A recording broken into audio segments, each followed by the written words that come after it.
Bem-vindos a mais um Mundo dos Negócios analisado na lata. Esse programa poderia ser muito bem um mundo da gestão analisado na lata, porque eu vou pegar as notícias que eu achei mais relevantes no dia de hoje e vou analisar para vocês, mas vai ter muita análise do ponto de vista de gestão, muito mais do que a notícia só em si. Tá? Bom, vamos começar com um dos meus temas prediletos, EBITDA, que não serve para nada no mundo da gestão, a não ser para o mundo do valuation, do M&A, né, das private equities, dessas grandes empresas de vender balão vazio. Né? Aqui começa a matéria do Valor Econômico que fala: Pet Love distribui 5,8 milhões de reais em ações para mais de 1.000 funcionários, ou seja, 5,8 mil reais cada pacote de ação para cada funcionário, né? E eles falam que claramente, primeiro, eu não sabia, a Pet Love é uma investida, né? Uma empresa que tem dinheiro, que tem aporte financeiro da Tarpon, já vimos na BRF a história, né? A SoftBank e Riverwood. São três gestoras de patrimônio, de fundos de investimento, né? São private equity provavelmente, colocando dinheiro ali dentro, esperando que a empresa valorize, para que ela consiga vender, exercer a sua opção, sair e ganhar no rendimento disso. Ele só pensa nisso, ele não pensa no futuro da empresa, na continuidade, ele quer ganhar no delta, na valorização. Só isso. O que ele puder fazer para a empresa valorizar para o mercado, para que na hora que ela tenha possa exercer a sua opção, sair ganhando dinheiro, é o que importa para ela. Ela não pensa em fundamento, ela não pensa em continuidade. Lembrem-se disso. Bom, fala aqui que os sócios decidiram distribuir as ações para que os funcionários se sintam como donos, que pensem como donos. Gente do céu, você acha que o funcionário, se o gestor, o executivo já não sabe o que é o EBITDA, você acha que o funcionário lá embaixo vai saber? EBITDA é um péssimo indicador para você remunerar. Remunera ele pelo custo da área dele, pela organização, pela limpeza, pelo turnover de vendas que ele tem na sessão, pelos índices, pelos itens com margem mais alta. Não adianta você remunerar ele por EBITDA. EBITDA é fim, né, nesse sentido. Pega os indicadores meios, os que realmente vão drivar o EBITDA, e você dá isso na mão deles. Sobre isso, é actionable. Ele pode exercer alguma função, ele pode fazer alguma coisa. Sobre EBITDA é nada. Ele está sentado na ação, torcendo para que ela valorize. Só isso. Então não adianta nada. Então não é só o indicador. O sistema de incentivo é mal amarrado. Você não pode amarrar por EBITDA. Você tem que amarrar pelos indicadores, as variáveis de processo relevantes que vão levar à valorização do indicador que você quer. Então aqui é processo de gestão. Totalmente errado. Aqui é minha praia. É aqui que eu movimento as empresas, as equipes que eu tenho, para o sentido que eu quero. Não nunca através de EBITDA. Tá? Fala que espera que o preço da ação se multiplique nos próximos anos. Olha lá, está deixando muito claro aqui na matéria a intenção. Eles só querem multiplicar o valor da empresa, o valuation, o múltiplo do EBITDA, menos o endividamento, para que na hora que esses fundos, esses private equities deem saída, eles tenham um ganho do investimento deles. Dane-se quem ficou, você ficou dentro, eles estão dando saída no rendimento deles. Olha o que eu falo toda hora. E está muito claro aqui na matéria, né? Fala aqui que a Pet Love fez um valuation justamente para poder fazer um aporte, né, para poder precificar quantos por cento de participação na empresa seria, né, e essa startup, chamou assim, né, levantou 750 milhões de reais, né, para eles em caixa, pela tomada de participação por esses três fundos, né, onde ela foi valorizada em 3,5 bilhões, estimado naquele momento, né, pelos fundamentos do valuation deles, múltiplo de EBITDA menos dívida, né, receberam um aporte de 750 milhões de reais, então aqui nós estamos falando de 350, de 20% mais ou menos do valuation deles, né, foi adquirido para esses fundos. O que esses fundos querem? O que os private equities querem? Valorizar o valor do negócio, não é melhorar o negócio, é valorizar a percepção de valor do negócio para poder ter saída. Já falei isso aqui várias vezes. E fala aqui uma coisa muito importante: a venda das ações pelos funcionários só pode ser exercida em um único evento de liquidez. Então tem uma condição, tem uma premissa, né? Prioritariamente no IPO, que deve levar alguns anos. Então tá ficando muito claro aqui. Eles querem valorizar a empresa perante o público, então vai surgir notícia para tudo quanto é lado, né, para vocês acharem que a empresa está indo bem, não que ela não esteja bem, mas valorizar a percepção, né, a valorização valoriza muito mais do que o fato real da empresa, faz o IPO, toma dinheiro, e esse dinheiro que você está dando para a empresa, que para você sustentar o crescimento dela e bons projetos, não é verdade, não, isso é a teoria, na prática vai servir de saída para esses fundos levantarem o gradiente do ganho deles financeiro e ir embora, né, e aí você vai ficar com a empresa que sobra. Né? Fala aqui que a Pet Love deve encerrar o ano com faturamento de 800 milhões de reais, né? Bem interessante, contra 550 milhões do ano passado. Né? Teve um crescimento de 45% de um ano contra ano. Quem te lembra isso aqui que eu analisei faz pouco tempo? Madeiro, né? Madeiro cresceu 52%, e ele estimou no valuation dele crescimento contínuo, perpétuo de 50%, e está fazendo água? Ah, tá. Né? E fala aqui que o concorrente dele, a Petz, tem um faturamento de 2,2 bilhões de reais e vale 8,2 bilhões na bolsa. Bom, de novo, EBITDA servindo para fazer valuation, para fazer da saída quem investiu. Aí tem mais um dado importante. O principal drive de crescimento é o aumento do número de clientes, né? Ela faz muita venda virtual. Com mais concorrência nas compras, ou seja, a tendência ao trazer concorrência é que o teu ticket médio e o teu valor, o teu ganho unitário médio por venda caia. Você tem competição. Ou seja, a tua tendência não é ter um crescimento tão forte ou de ganho de valor tão alto. A tua tendência é de ter muito mais dificuldade daqui para frente. Evidentemente, no começo é fácil. Você está comprando território, comprando mercado, comprando prateleira, comprando bolso. Né? É muito mais fácil. Você começa a ficar grande, você começa a estar no bolso de todo mundo. Aí você começa a concorrer com o mercado, teu ticket médio, teu valor médio cai. Ou seja, mais uma história de fazer valuation na aparência e a dificuldade dos fundamentos internos. Eu não estou dizendo que vai acontecer aqui ou não, eu estou dizendo como funciona. Eu detesto EBITDA para fazer gestão do dia a dia, a não ser para fazer os acionistas, os investidores ganhar dinheiro. Bom, e aí não tem jeito, a gente entra no mundo real. Né? A próxima notícia fala da BRF, fala choque de custos, ficou para trás, mas adiou o EBITDA. Por quê? A BRF, segundo aqui o artigo, né, eles tiveram um aumento dos custos dos seus ingredientes, dos seus insumos muito forte, e menciona aqui que apesar de eles estarem bem estocados na virada do ano, ou seja, eles tinham estoques, eles compraram estoque mais barato, então a gente fala assim, ele estocou custo mais baixo, né, mas isso não dura por muito tempo, né, nem pode, senão o custo financeiro é gigantesco, isso gira rápido, né, ele teve que recomprar ao longo do ano, o custo veio muito mais alto, comeu a margem dele, comeu o EBITDA dele, atrasou no tempo, até porque ele tem que fazer a projeção disso no tempo, uma estimativa de quando vai melhorar. Então, o que iria entregar num tempo X vai entregar muito depois. Né? Então, isso aqui é muito ruim. Ela fala que eles fizeram um EBITDA de 5,5 bilhões no período de 12 meses, então o EBITDA não é no final do ano, eu falo que é um rolling de 12, todo mês você tem um EBITDA dos últimos 12 meses, então ele teve um EBITDA de 5,5, sendo que o esperado era de 7 bilhões pelo mercado, né? Ou se fosse no valor de custo tradicional deles. Mas havia mais dados interessantes.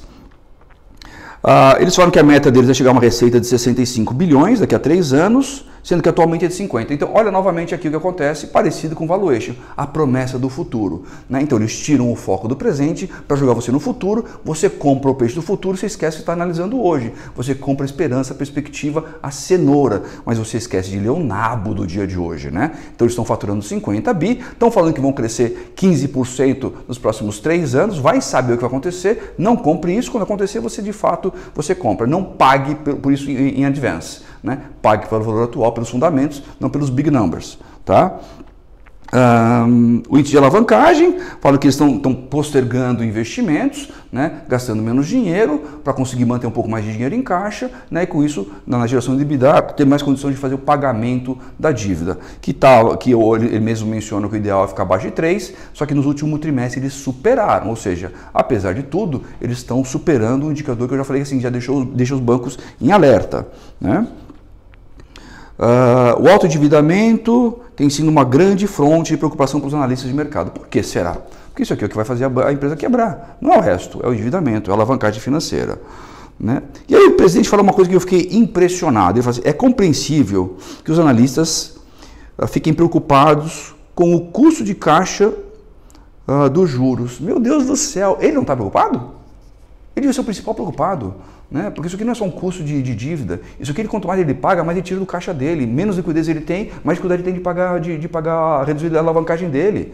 Né? Então ele tem que estar muito preocupado com isso. Né? Ele tem que estar preocupado em reduzir a exposição de endividamento dele e reduzir o custo da dívida dele, as taxas dele, para que menos ele tenha que pagar para os bancos e mais sobe no caixa, mais rápido ele consiga pagar a alavancagem financeira e reduzir o risco dele de crédito. Pelo amor de Deus, né? Eu nunca vou me esquecer, alguns anos atrás, um sócio meu, né, num projeto muito difícil, falou assim, poxa, Marcos, olha o EBITDA que a gente teve, que legal. Eu falei assim, pode parar, olha lá embaixo o lucro está negativo. Não, mas o EBITDA está positivo, o lucro está negativo. Né? Você tem depreciação, você tem imposto, você tem os juros do DSPFIM dos bancos, não tem negativo, não adianta nada.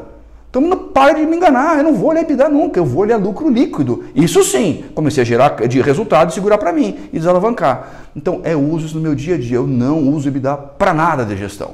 Né? Para gestão do dia a dia, nada. Como indicador, como um termômetro, para algumas coisas pode ser, mas para mais nada. Né? E eu deixei muito claro assim, esquece de olhar o EBITDA.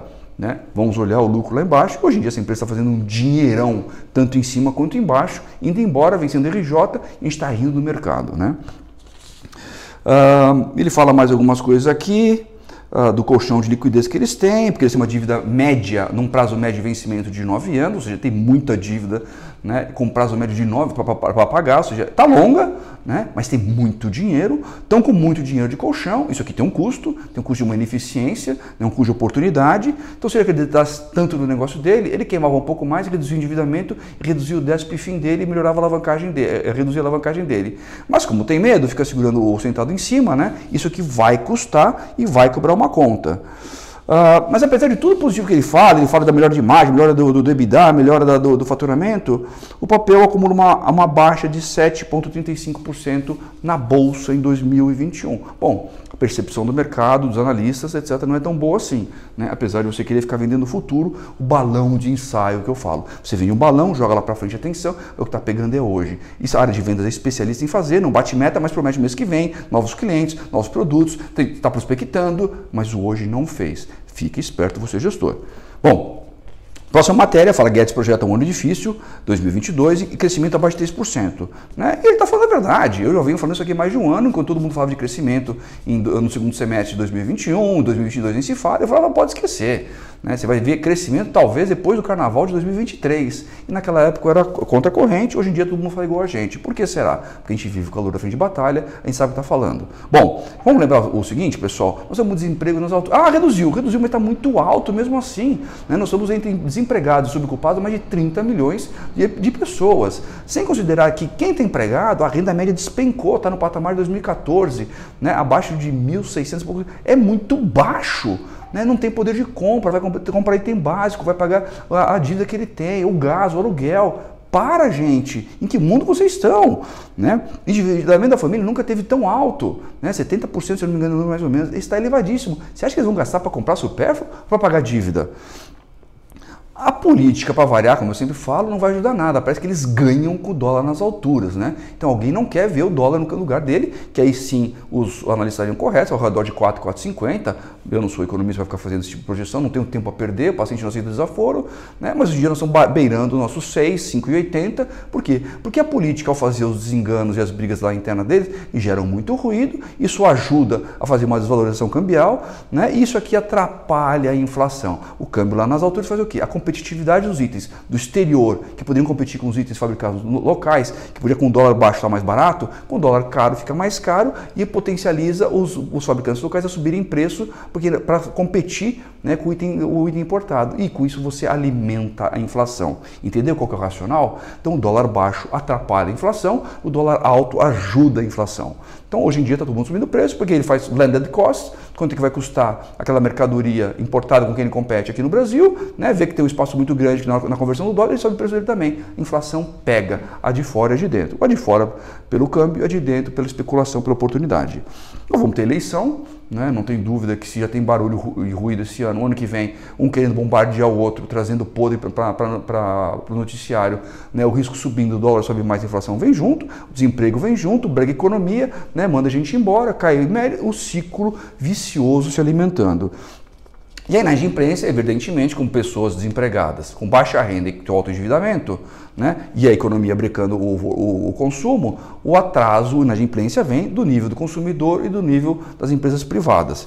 Então, eu acho que ele não está errado, 3% talvez seja alto, né? Porque ele já vai pegar uma base alta comparado com 2021, né? Então, vamos ver se, na verdade, a gente não vai ter uma redução ou um número muito próximo de zero.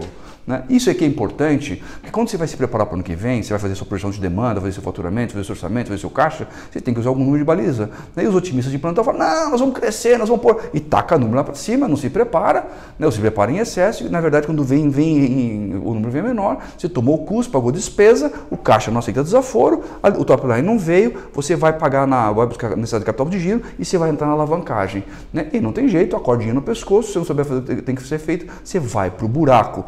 O filme é sempre igual, né? E os otimistas de plantão ajudam a nós, realistas de plantão, a fazermos dinheiro. Porque a gente tem que entrar para socorrer vocês, porque vocês não fazem o que tem que ser feito. E começa pelo planejamento correto e tomar as ações duras que têm que ser tomadas.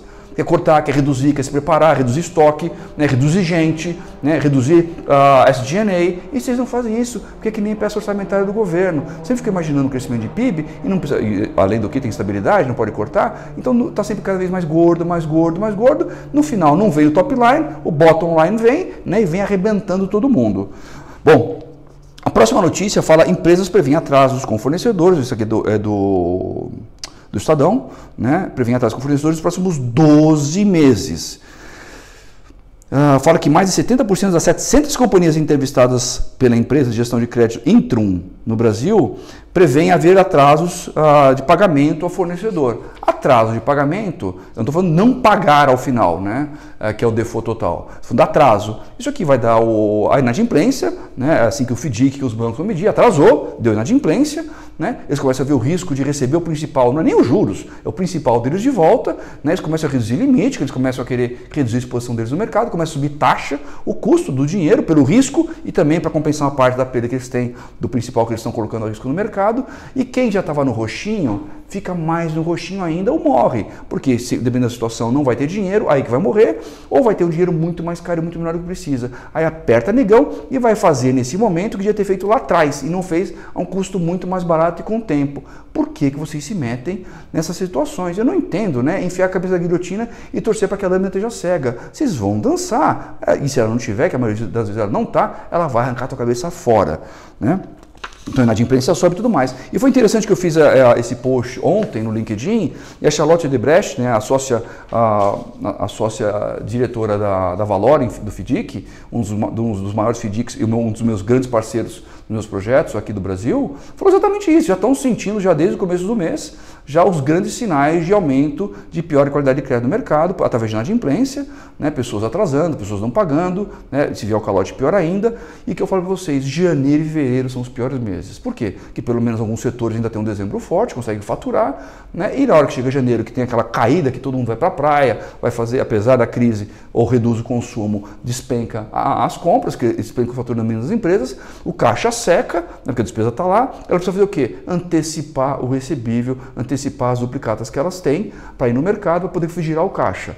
Né? Só que geralmente, se você começa a ter, primeiro, uma queda muito grande por atividade econômica e risco muito alto por inadimplência, que já começa a aparecer em dezembro, em janeiro, quando você vai trocar duplicado, o mercado financeiro começa a falar, essa eu não quero, essa aqui passa, então se o limite de duplicatas potencialmente a serem descontadas reduz muito, o custo sobe, né? Então o que você vai ver líquido no seu bolso é menor, e aí você começa a entrar novamente na falta de oxigênio. Um grande perigo, nós já estamos avisando vocês, porque janeiro e fevereiro, todo ano no Brasil, não agora, todo ano no Brasil, são meses péssimos para a Caixa. Né? Depende de cada setor, mas em geral é assim. E esse ano 2022 vai ser pior ainda, né? Quem quiser escutar o Marcos, escuta. Quem não quiser, a gente se encontra no ano que vem. Bom, e para mim a pior notícia de todas, que ninguém está falando nada, né? É a reestruturação da Evergrande, aquela grande consultora no mercado da China, desafia países a limitar o contágio.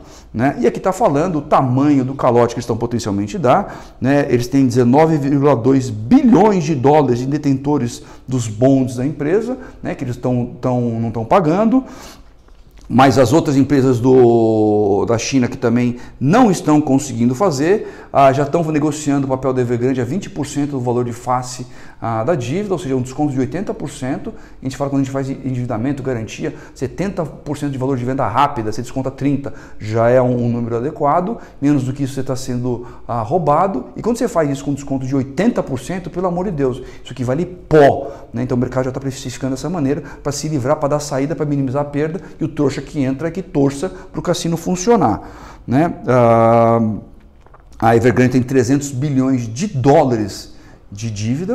Vamos lembrar que o Brasil deve ter mais ou menos 350, 400 bilhões de dólares de reserva cambial como um todo, o país. Olha o tamanho dessa brincadeira, né? O contágio que isso aqui vai ter no mundo. Existem grandes fundos, BlackRock e outros grandes fundos mundiais por trás desses empréstimos. Então isso aqui se parece muito com 2008, 2009, né? Quando você tem aquele contágio, aquela bolha estourando, lá tinha banco, Lehman Brothers, JP Morgan e outros. Aqui você vai ter grandes empresas de financeiras, americanas e europeias.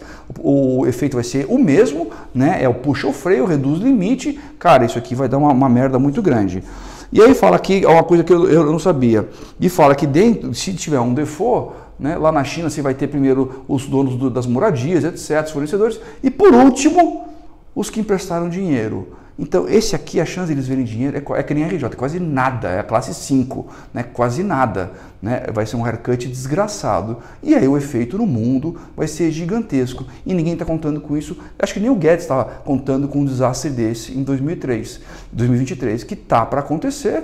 Né? Não acho que esteja precificado na Bolsa. Né? Ela vai cair novamente em 2008, 2009. Né? E a maioria de vocês aí tranquilos, fingindo que não está nada acontecendo. Eu estou tomando já todos os meus devidos cuidados, os meus projetos, né, para evitar esses problemas, porque eu sou um cara realista, não otimista. Eu vou trabalhar com essas piores hipóteses de maneira cuidadosa para não ir parar na forca como a grande parte de vocês. Como a gente fala por aqui, águia voa com águia.